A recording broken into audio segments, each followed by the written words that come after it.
بسم اللہ الرحمن الرحیم ونادى نوح الرب، اور ندا کی نوح نے اپنے رب کو، فقال رب، کیا ہے یہ پل آواز لوٹ کے آ رہی ہے، یہ سیٹنگ میں فرق ہے۔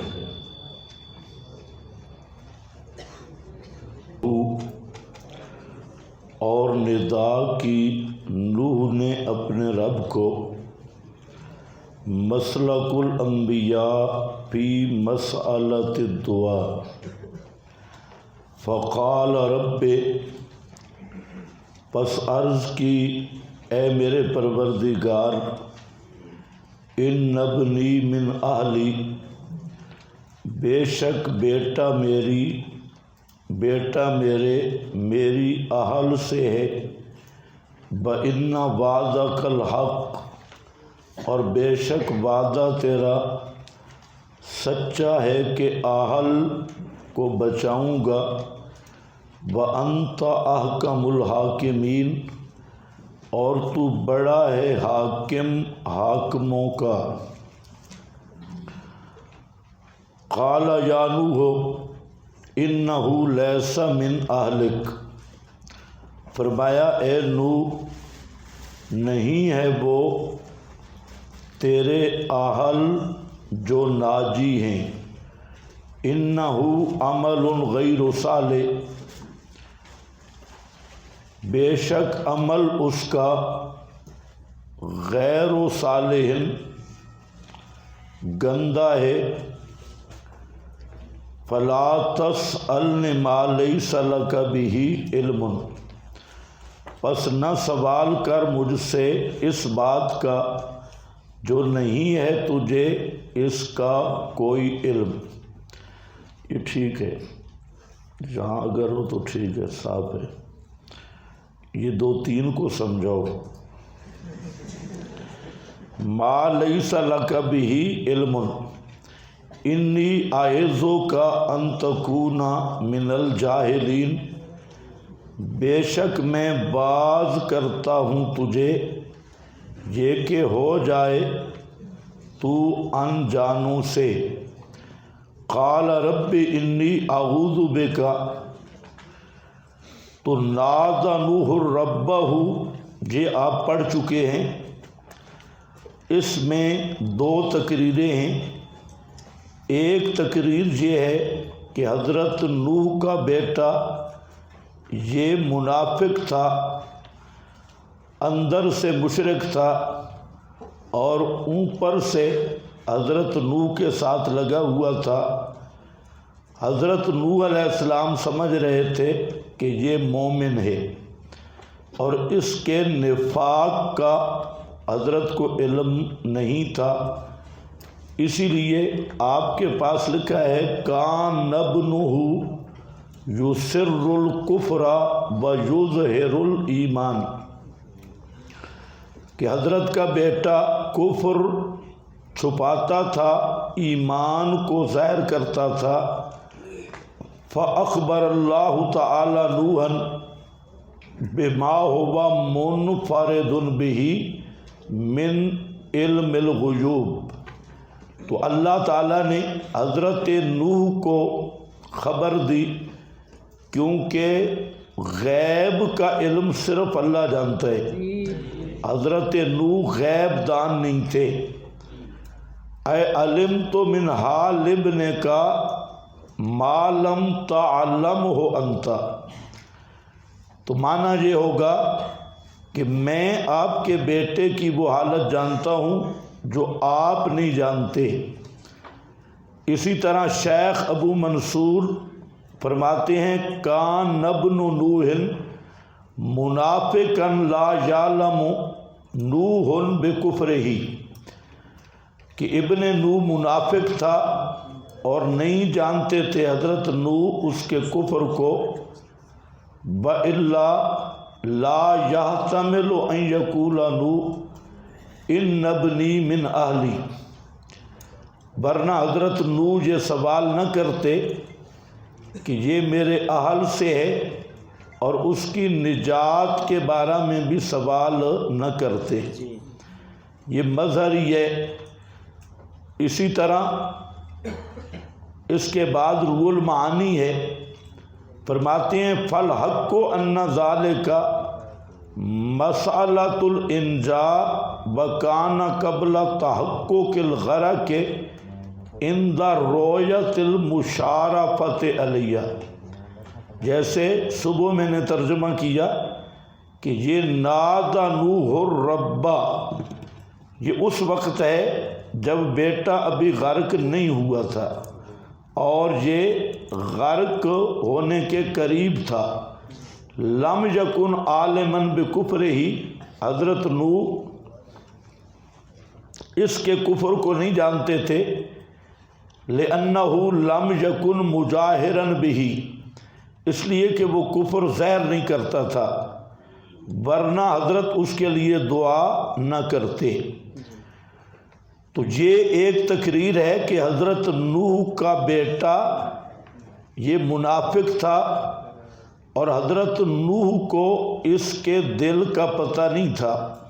حضرت نوح عالم الغیب نہیں تھے اور اس لیے حضرت نے دعا کی.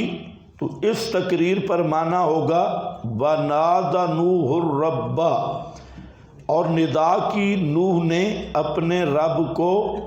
فقال رب ان ابنی من اہلی، پس عرض کی میرے پروردگار بے شک بیٹا میرا من اہلی میرے اہل سے ہے، یعنی مومن مواحد ہے.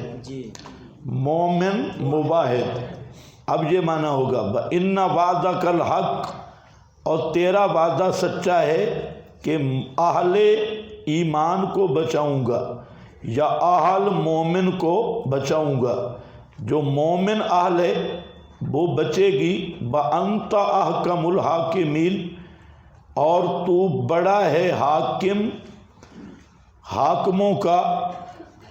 کہ یہ بات سمجھ نہیں آئی کہ اہل بچے گی اور بیٹا کیسے نہیں بچ رہا.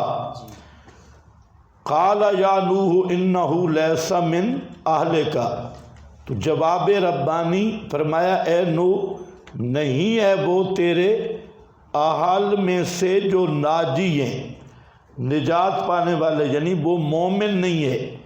انہ عمل غیر صالح، یہ اس کی علت بیان کی کہ اس کا عقیدہ گندہ ہے، منافق مشرک ہے، خاتمہ تک تباہ کار رہے گا. فلا تسألنی، بس نہ سوال کر مجھ سے اس بات کا جو نہیں ہے تجھے اس بات کا کوئی علم. تو یہ اس تقریر پر یہی ہوگا کہ یہ کیا تھا؟ منافق. حضرت کو علم نہیں تھا.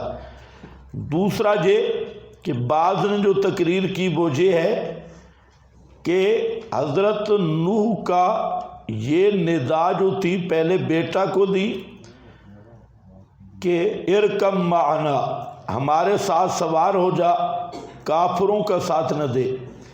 اور جب دیکھا کہ بیٹا نہیں آ رہا تو اللہ سے التجا کی.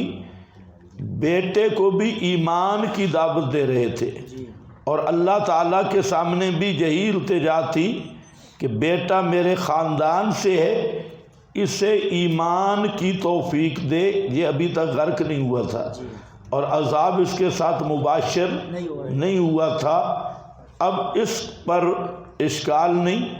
مودودی نے یہاں جو کچھ لکھا ہے کہ حضرت نوح کے بارے میں، تو وہ بالکل ہی وہ آدمی لکھ سکتا ہے جو جاہل اور ناخواندہ ہو، تو اس کو پتہ ہی نہیں ہے. تو تفسیر تفہیم القرآن میں بہت کچھ وارداتیں کی سید مودودی نے. دوسرا، اس میں اس واقعہ میں کئی اسباق ہیں اور کئی مسائل ہیں. ایک یہ کہ حضرت نوح پیغمبر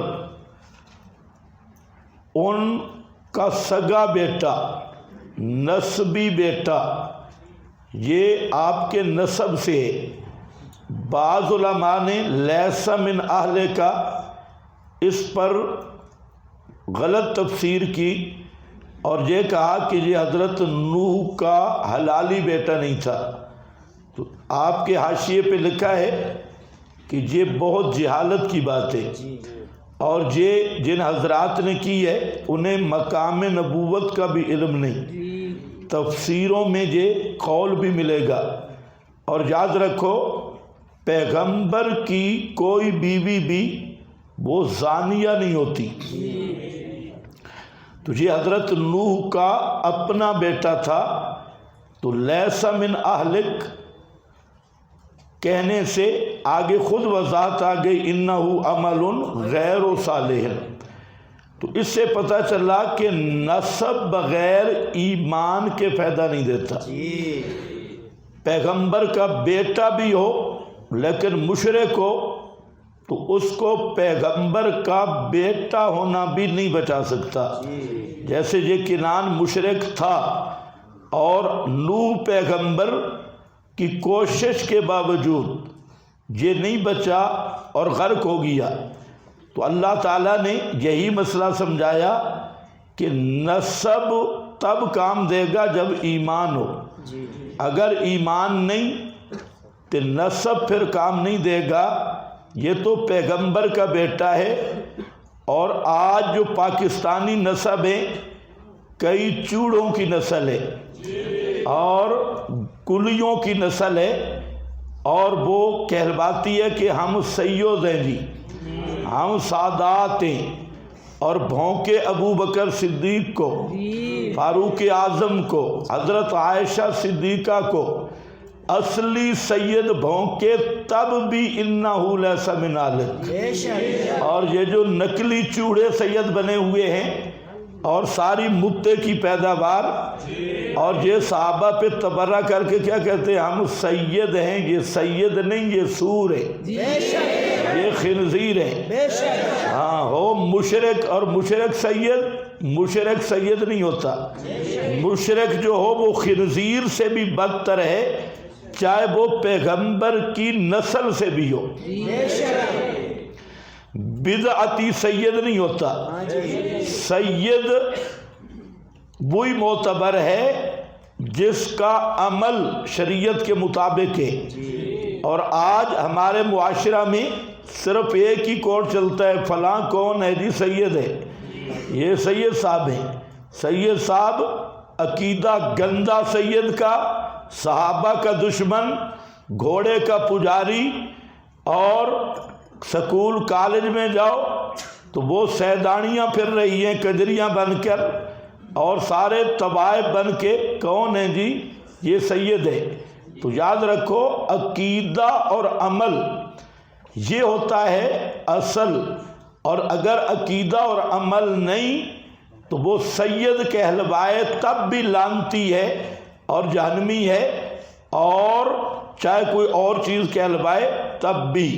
تو اس لیے حضرت شیخ القرآن رحمت اللہ علیہ جہاں فرماتے تھے سیداں دا بھی کنڈا نکل گیا، ہاں سیداں دا بھی کنڈا نکل گیا، ہاں میں سید ہوں۔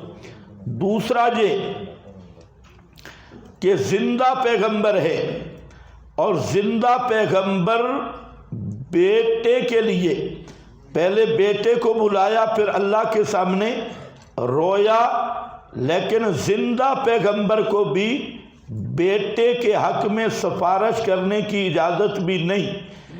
یہ جو کہتے ہیں مردے منوا لیتے ہیں، اور ہماری ان کے آگے ان کی اللہ کے آگے پتہ چلا نہ کوئی کر سکتا ہے نہ کروا سکتا ہے۔ اللہ سے کوئی زوری زور منانے والا نہیں، پیغمبر نہیں منوا سکتا تو تیرا بابا کہاں سے منوائے گا؟ اور یہ بابا جو شلوار نہیں سنبھال سکتا، نانگے شاہ، یہ اللہ سے منوائے گا۔ اور کیا جی یہ تقدیرہ موڑ دیندے نے، تقدیرہ، حضرت نوح اپنے بیٹے کی تقدیر نہیں بدل سکے۔ ہاں 950 سال تک محنت کرنے والا پیغمبر، کہتے ہیں انہوں نے جوہدیاں کی ہیں، محنتیں کی ہیں، حضرت نوح سے زیادہ یہ وہ 950 سال توحید کی دعوت دینے والا، بیوی بھی مسلمان نہیں ہوئی، بیٹا بھی نہیں ہوا، بیوی بھی غرق ہو گئی، بیٹا بھی غرق ہو گیا، دونوں مسلمان نہیں ہوئے، تو تقدیراں موڑ دیں دے کا کیا مطلب؟ تقدیراں موڑ دیں دے۔ اگر کوئی تقدیریں موڑ سکتا ہوتا، کوئی کھوٹی قسمتیں کھری کر سکتا ہوتا، اور کوئی کرنی بھرنی والا ہوتا، تو حضرت نوح اپنے بیٹے کی تقدیر موڑ لیتے۔ ہاں، وہ تو تمہارا شاعر بھی گیا، نگاہ ولی میں یہ تاثیر دیکھی۔ وہ کون سا ولی ہے جو حضرت نوح سے بڑا ہے؟ نگاہ ولی میں یہ تاثیر دیکھی، بدلتی ہزاروں کی تقدیر دیکھی۔ تو جسے خود کلمہ پڑھنا چاہیے۔ تقدیر، پیغمبر کریم اپنے چچا کے سرہانے بیٹھ کے رو کر اٹھے، اور چچا کی بھی کھوٹی قسمت کھری نہیں کر سکے، تقدیر نہیں بدل سکے۔ تقدیریں صرف اللہ کے ہاتھ میں ہیں۔ کھوٹی قسمتیں کھری کرنا یہ صرف اللہ کا کام ہے۔ تو جہاں زندہ پیغمبر نہیں منوا سکے تو مردہ کیا منوائے گا؟ قبر والا بابا کیا منوائے گا؟ بلکہ منوانا تو دور کی بات۔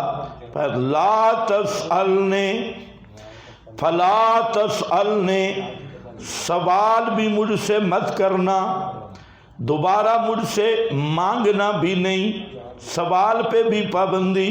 ما لیس لک بہ علم، اس بات کا کہ جو نہیں ہے تجھے اس بات کا کوئی علم۔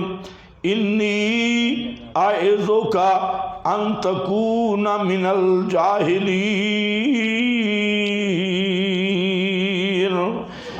انی اعظک، بے شک میں تجھے وعظ کر رہا ہوں، ان تکون، یہ کہ نہ ہو جائے تو انجانوں سے، من الجاہلین۔ قال رب انی اعوذ بک، التجائے نوح، حضرت نوح کو بیٹا بھول گیا، رب اپنی پڑ گئی، رب اے میرے پروردگار، انی اعوذ بک، بے شک میں پناہ مانگتا ہوں، ان اسألک، یہ کہ میں سوال کروں تجھ سے، ما لیس لی بہ علم، اس چیز کا کہ نہیں مجھے، بہ علم، اس کی حقیقت کا کوئی علم، بَإِلَّا تَغْفِرْ لِي، گزشتہ معاف فرمائیے، گزشتہ معاف فرما دے، کیونکہ اگر تو نے مجھے معاف نہ کیا اور رحم نہ کیا، اکم من الخاسرین، ہو پڑوں گا میں برباد ہونے والوں سے، تو ہی مجھے بچا لے۔ تو یہ پیغمبر اللہ کے سامنے رو پڑا، من الخاسرین۔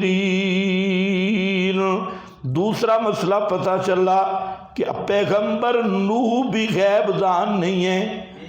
اگر حضرت نوح غیب دان نہیں تھے، پیر جیلانی کدھر غیب دان ہوگا؟ ہاں، باہوت بلا کدھر غیب دان ہوگا؟ غیب دان ہونا یہ اللہ کا خاصہ ہے، مختار کل ہونا بھی اللہ کا خاصہ ہے۔ اور فرمایا قیل یا نوح، خاتمہ قصہ نوح، کہا گیا اے نوح، اہبط بسلام، اتر تو جودی سے زمین پر، بے سلام، ساتھ سلامتیوں کے، منا، ہماری طرف سے، وبرکات علیک، اور برکتوں کے ساتھ، علیک جو اوپر تیرے ہیں، وعلی امم، اور اوپر جماعتوں کے، ممن، ان لوگوں سے، ماں کا جو تیرے ساتھ ہیں، بأمم، اور بہت جماعتیں ہوں گی، سنمتعہم، جو چند روز ہم نفع دیں گے ان کو دنیا میں، ثم یمسہم، پھر اس کے بعد پہنچے گا ان کو، منا، ہماری طرف سے، عذاب علیم، عذاب دردناک. یا نو جہاں پر صنعت الاحتبا کے اصل عبارت ہے بسلام منا علیک، بسلام منا علیک وبرکات علیک. اہبت اتر جودی پہاڑ سے زمین کی طرف، بسلام منا 7 سلامتیوں کے ہماری طرف سے اوپر تیرے، وبرکات اور 7 برکتوں کے علیکا اوپر تیرے، وعلی امم تجھ پہ بھی میری سلامتیاں اور برکتیں ہوں گی. سلامت من الآفات، برکات میں ازدیاد نعم ہے. علی امم اور اوپر جماعتوں کے، ممن ماں کا ان لوگوں سے جو تیرے ساتھ ہیں. وہ لوگ کون ہیں؟ جو ان کی پشتوں میں تھے. اور یہی نو آدم ثانی ہے، اور بہت جماعتیں ہوں گی، ہم انہیں نفع دیں گے چند روزہ دنیا میں. ثم پھر اس کے بعد ان کو پہنچے گا ہماری طرف سے عذاب علیم،